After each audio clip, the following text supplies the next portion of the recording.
The first Christmas present arrived 11 months after my sister disappeared. It was sitting in the center of our porch at 6 in the morning. There were no footprints in the snow.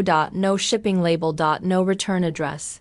Only a small white card tied beneath a silver ribbon. It said, "For Claire. I'm sorry I missed Christmas. Love, Sarah." My sister Sarah had been missing for almost a year. Police believed she was dead, but the handwriting on that card was hers. My name is Claire Holloway. I was 14 years old when my 17-year-old sister vanished on Christmas Eve. 20-1 years later. Presents were still appearing on our porch.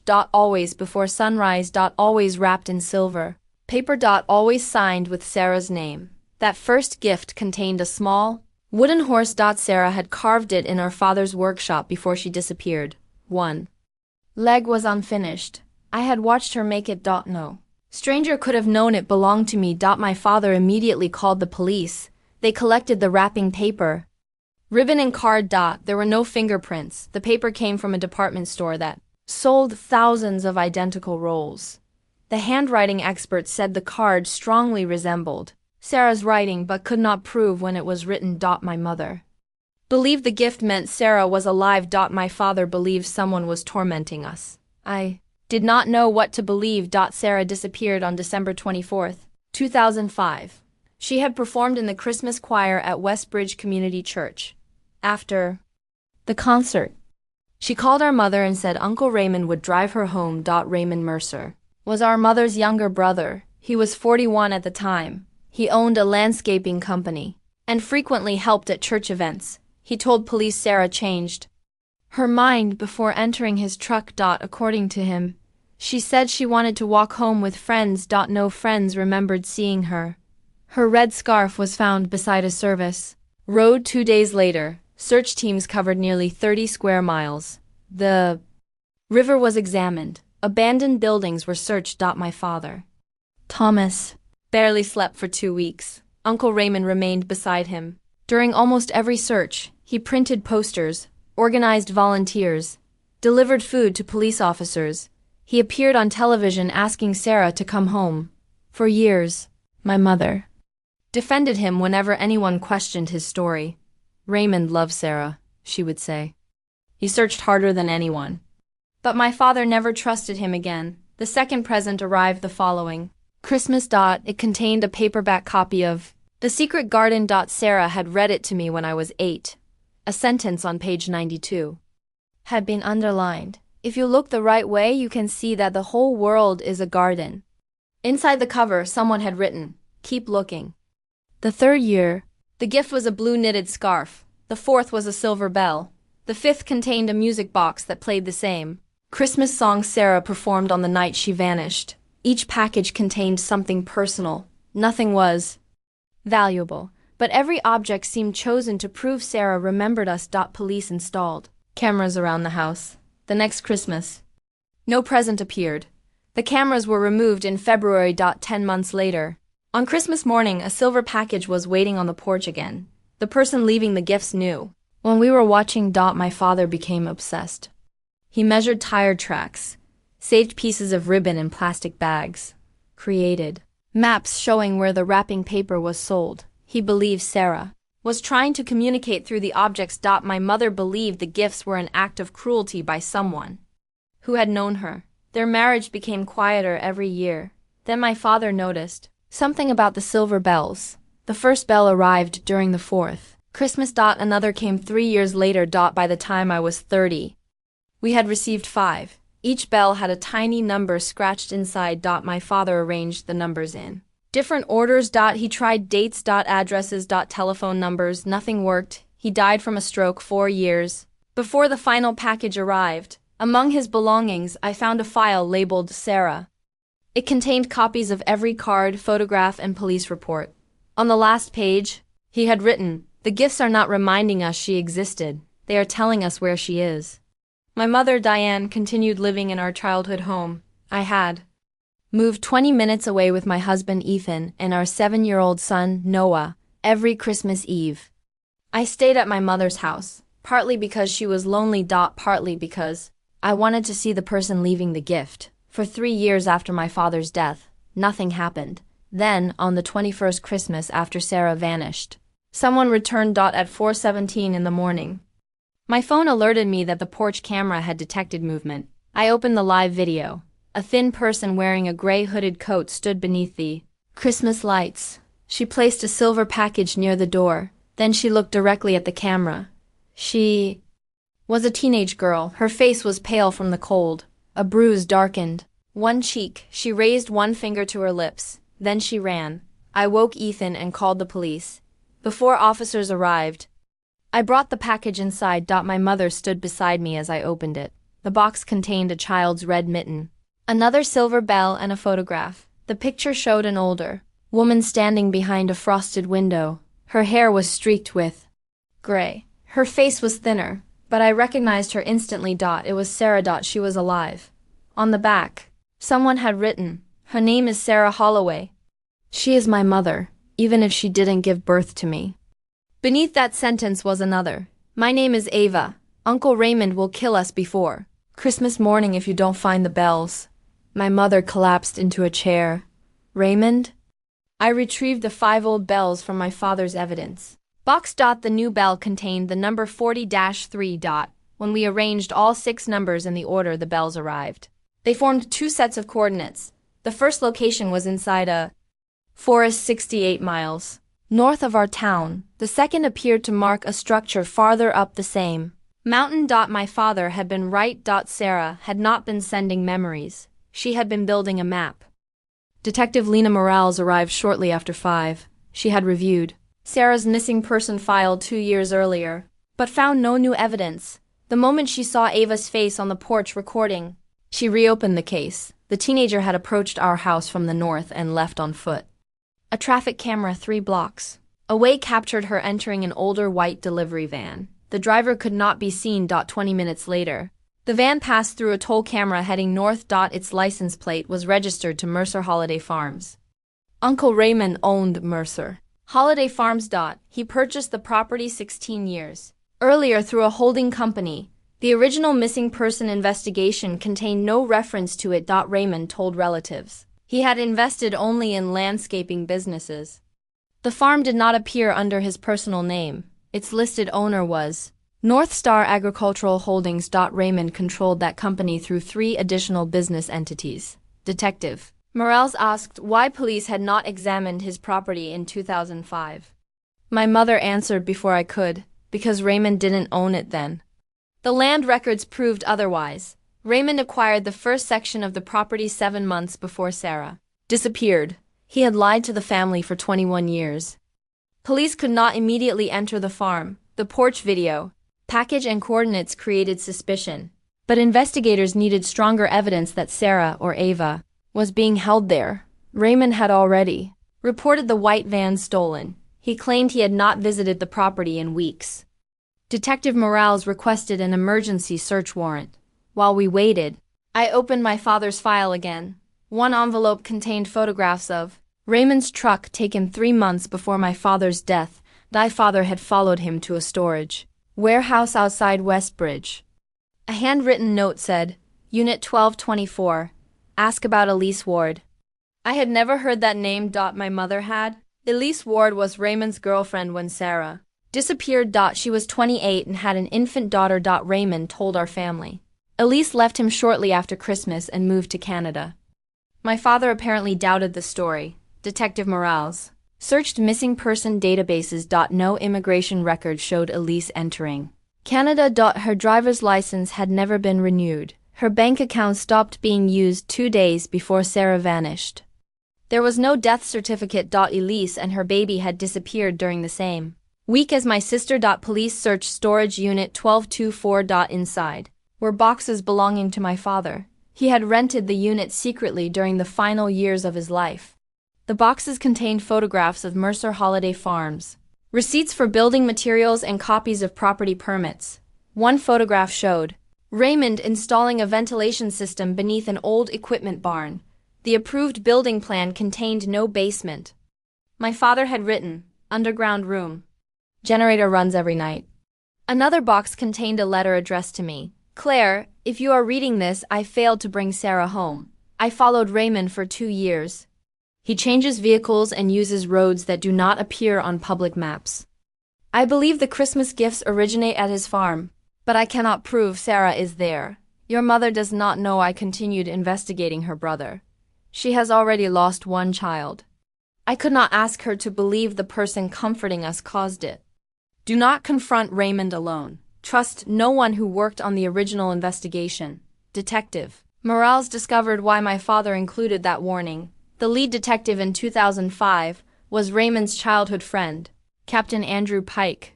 Pike classified Raymond as a cooperative witness rather than a suspect. He accepted Raymond's account without verifying it. He failed to obtain church parking lot footage. He also delayed searching Raymond's landscaping vehicles for 6 days. Pike died 7 years earlier, but his archived financial records showed repeated cash deposits from Raymond. The original investigation had been compromised from its first night. The emergency warrant was approved at 8:40 that morning. State police surrounded Mercer Holiday Farms. The property covered more than 400 acres. Rows of Christmas trees stretched across the lower valley. An equipment barn stood near the center. Raymond was not there. Neither were Sarah nor Ava. Inside the barn, investigators found an ordinary office, tractors and packaged trees. Then a police dog alerted beneath a steel workbench. The bench concealed a trapdoor. Below it was a concrete staircase descending into an underground corridor. The corridor led to 2 locked rooms. The first contained a bed, shelves of books, a small bathroom and dozens of handmade Christmas decorations. The second was smaller. It contained children's clothes, school books, and a collection of drawings signed Ava. Sarah and Ava had lived beneath the barn, but they were gone. On one wall, Sarah had scratched a calendar. 21 lines represented 21 years. Beside every Christmas, she had drawn a silver bell. The final entry said, Ava left at midnight. If she reaches Claire, follow the north road. Raymond is taking us to the winter cabin. The second set of coordinates inside the bells marked that cabin. Police prepared to move immediately. Then Detective Morales found blood on the basement stairs. It was still wet. Ava had returned to the farm. After leaving our porch. Raymond had been waiting for her. Security footage recovered from the barn showed Ava arriving in the white van at 5:03. She ran toward the underground room. Raymond entered 6 minutes later. He dragged her outside with her hands tied. Sarah followed. Trying to stop him. Raymond struck Sarah and forced both of them into a black pickup truck. The truck left the farm 14 minutes before police arrived. The winter cabin was 27 miles deeper into the mountains. Heavy snow had closed the main road. State police Helicopters could not fly safely through the storm. Ground teams would need hours to reach it. I insisted on going. Detective Morales refused. This is now an armed hostage situation. She is my sister. And your sister needs you alive when we bring her back. Before officers left, I studied the underground room. Sarah's belongings covered 21 years. Books, knitted scarves, wood carvings, unsent letters. Then I noticed the silver wrapping paper. Rolls of it stood beside a work table. On the table was a list of every present our family received.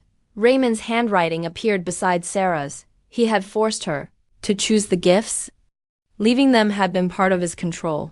Each Christmas, he asked Sarah what she wanted sent home. If she obeyed him, he delivered one object. If she resisted, nothing was sent. Sarah used the bells to create coordinates slowly enough that Raymond would not recognize the pattern. It took 17 years to send the full location. After my father began following him, Raymond stopped delivering packages. Ava completed the message herself. A shelf near the work table contained photographs of our family taken from a distance. My graduation. My wedding. My father's funeral. My son playing outside school. Raymond had shown them to Sarah. He wanted her to understand that he could reach us whenever he wanted. That was why she never tried to send a direct message.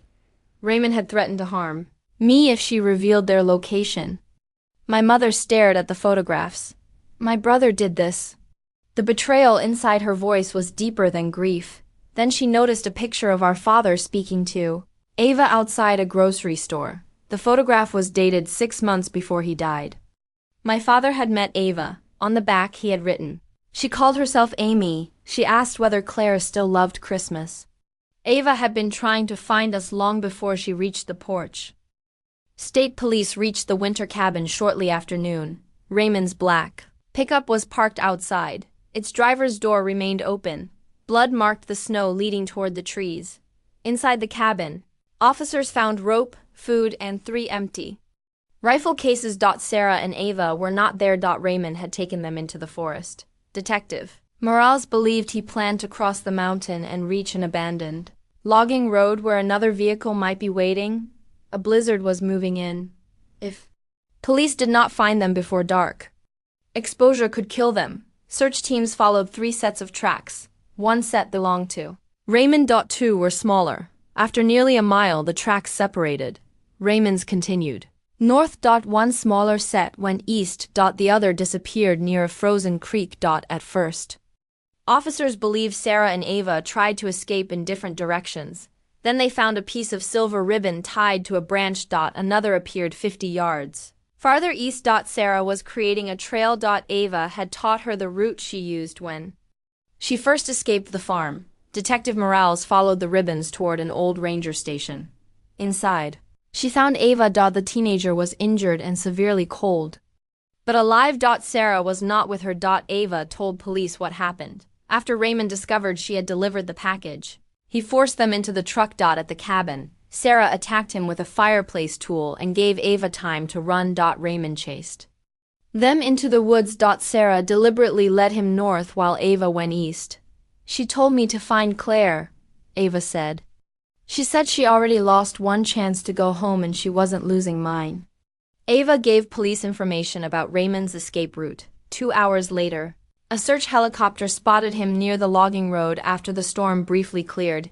He was alone. Officers arrested him beside an abandoned snowmobile. Raymond refused to reveal Sarah's location. He claimed she had fallen into the frozen creek. The search team found Sarah at 4:26. In the afternoon, she was sheltering beneath a fallen pine tree less than half a mile from the ranger station. Her hands were tied. One ankle was injured, but she was alive. 21 years after she disappeared, my sister was brought out of the forest wrapped in a state police rescue blanket. I met the ambulance at County Memorial Hospital. My mother stood beside me. Neither of us knew what to say. The woman brought through the emergency entrance did not resemble the 17-year-old preserved in our memories. Sarah was 38. Her hair was streaked with silver. A narrow scar crossed her right eyebrow. She looked exhausted. Then she saw us. Claire? Her voice had changed. The way she said my name had not. I ran to her. For several seconds, neither of us spoke. We simply held each other while 21 Christmases existed between us. My mother approached slowly. Sarah reached for her. I tried to come home. I know, my mother whispered. I know now. Ava watched from the next hospital bed. Sarah introduced her as her daughter. Not biologically. In every other way that mattered. Ava was the infant daughter of Elise Ward. Raymond brought her to the farm when she was 6 months old. Sarah raised her. Ava learned to read from Sarah. Hera taught her math, history, and how to recognize birds through the small basement window. Raymond told Ava the outside world was dangerous. He claimed Sarah was her mother and that police would separate them if they escaped. When Ava was 13, she found an old photograph of Elise. Sarah finally told her the truth. Elise had discovered Raymond was stealing from his landscaping clients and using false accounts to purchase land. She planned to leave with Ava and report him. On the night Sarah disappeared, Uncle Raymond drove her away from the church concert. He said my mother had asked him to bring her home. Instead, he stopped at his landscaping office. Sarah heard a woman shouting inside. Through a window, she saw Raymond arguing with Elise. Elise accused him of stealing her inheritance and using her identity to open accounts. Raymond pushed her. Elise struck her head against the edge of a metal desk. Sarah screamed. Raymond saw her. He pulled Sarah inside and told her Elise's death was an accident. Sarah tried to run. He locked her inside a storage room. That night, he transported both Sarah and Elise to the newly purchased tree farm. Elise was already dead. Raymond concealed her remains Beneath a greenhouse foundation. He kept Sarah alive because she was the only witness. At first, he planned to release her after convincing her to remain silent. Then Sarah tried to escape. She reached a highway and flagged down a car. The driver was Captain Andrew Pike. Instead of helping her, Pike returned her to Raymond. After that, Sarah understood that local police could not be trusted. Raymond moved her into the underground room. He threatened to kill me if she escaped again. Months later, he brought Ava. Her presence became another form of control. If Sarah resisted, Raymond threatened the child. Sarah attempted to escape 3 more times. Each attempt failed. The tree farm was isolated. The underground doors required electronic codes, cameras covered the property. Raymond controlled their food, medicine, and clothing. As Ava grew older, she secretly learned the keypad code by watching its reflection in a metal tool cabinet. She also learned to drive the delivery van inside the barn. The night she left our final present, Raymond was expected to remain at the winter cabin. He returned early. Ava had only enough time to reach our house and come back because she feared he would kill Sarah if he discovered her gone. I asked Sarah why Raymond delivered the presents. He wanted your family to keep wondering, she said. He enjoyed watching the news every Christmas. He wanted Dad to believe I might be close. Why did he let you choose them? It was a reward. If I obeyed for an entire year, I could send one object. Sarah looked toward the hospital window. I thought if the gift stopped, you might believe I was dead. The bells were her only deliberate clues. She scratched the coordinates inside using a sewing needle. Raymond never examined them closely because he believed they were harmless decorations. My father noticed the numbers, but died before solving them. Sarah cried when I told her he had never stopped searching. Then she asked a question I was not prepared to answer. Did he think I ran away? No. Did Mom? Our mother lowered her eyes. For the first few months I wondered. Sarah's expression changed. My mother continued before fear could become another lie. I wondered because Raymond told me you were angry and wanted to leave. I should have questioned him. I should have believed your last call.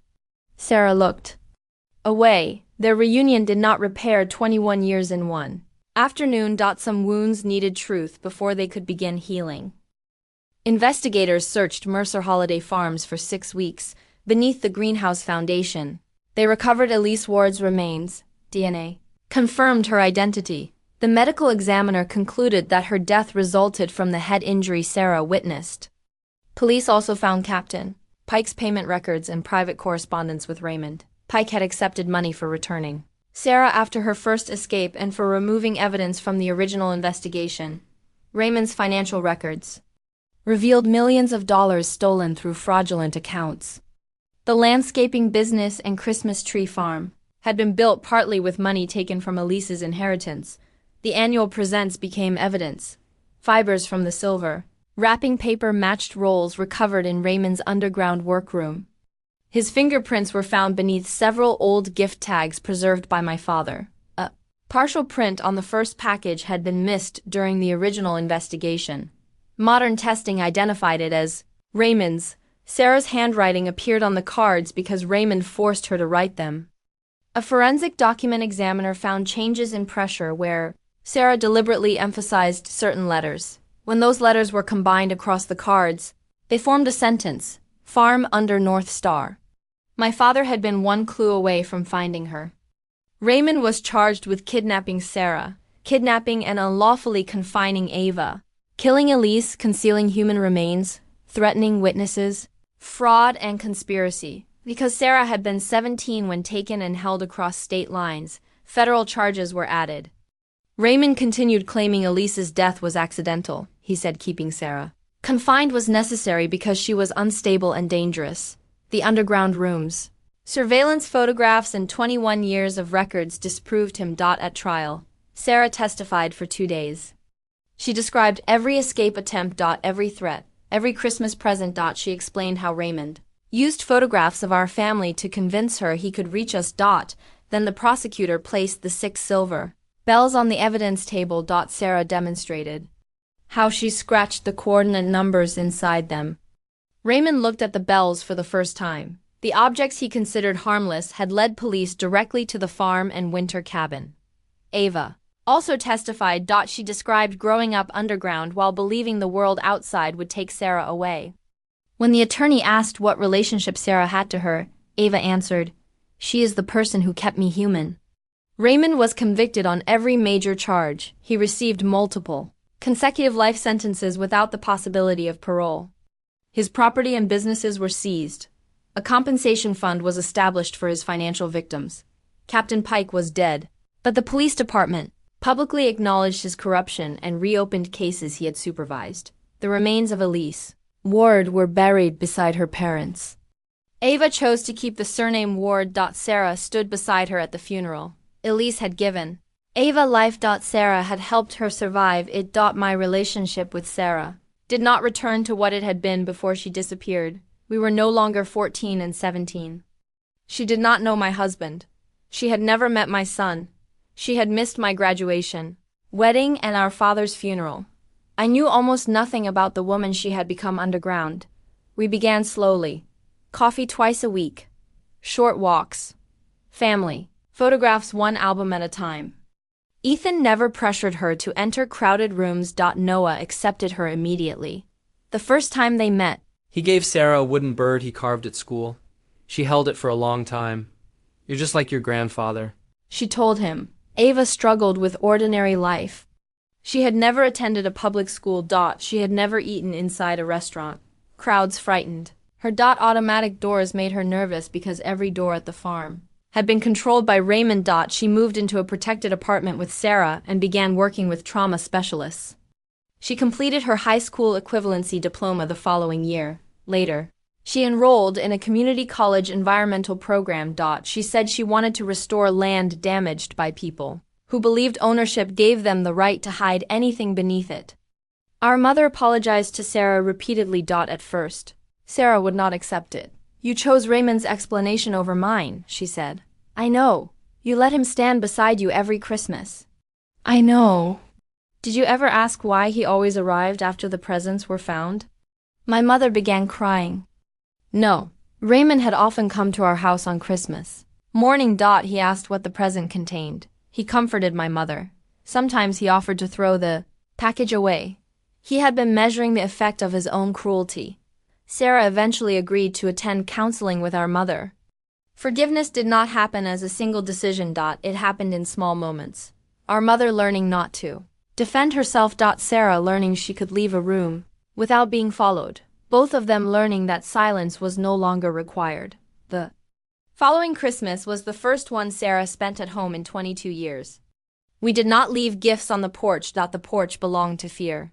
Instead, we placed everything beneath the tree inside the living room. Before dinner, I brought out the wooden horse from the first package. Sarah touched its unfinished leg. "I thought Raymond destroyed this." "He sent it to me. I made it before the church concert." "I remember." Sarah asked to borrow my father's old carving tools. She repaired the missing leg at the DINI room table. Then she carved 2 small initials into the bottom. SH for Sarah Holloway, ABU for Ava Ward. She placed the horse beside our father's photograph. Ava gave me a silver box. Inside were the 6 bells. Police had returned them after the trial. "I thought you should keep them," she said. I looked toward Sarah. She shook her head. "No more secret messages." We hung the bells on the Christmas tree, not because we wanted to remember Raymond, because those bells proved Sarah never stopped trying to come home. When the clock reached 4:17 in the morning, the exact time Ava appeared on our porch the previous year, we went outside together. Snow covered the front steps. For 21 years, Christmas morning began with fear of what might be waiting there that year. The porch was empty. Sarah stood beside me wearing the blue scarf she had knitted underground. "Were you disappointed when some years had no present?" she asked. "I was terrified it meant you were dead. I was terrified you would stop looking. We never did." She looked toward our father's workshop. Dad came close. He knew the bells were a map. Sarah began crying. I held her while snow settled across the porch where the packages had appeared. Today, 3 years later, Sarah and Ava live 10 minutes from us. Sarah works with an organization assisting families of missing people. She rarely discusses her case publicly, but she helps investigators understand how captors use family contact as control. Ava designed a secure reporting system for young people who fear contacting local authorities. Our mother keeps Elise's photograph beside Sarah's, not because Elise belonged to our family by blood, because without her daughter, Sarah might not have survived. Every Christmas, we still hang the silver bells. My son knows the numbers inside them once formed coordinates. He also knows they no longer point toward an underground room. They point toward the place where Sarah's fight to return became evidence. For years, we asked who was leaving presents signed with my missing sister's name. We thought the packages proved Sarah might be nearby. We never imagined the person delivering them was the same man who took her. Raymond believed the presents would keep our family trapped between hope and grief. He believed one harmless object each year could never expose him. But Sarah turned his ritual against him. One bell at a time, one number at a time, one Christmas at a time. Until a teenage girl named Ava risked everything to finish the message. The final package did not contain a miracle. It contained a map. And that map brought my sister home.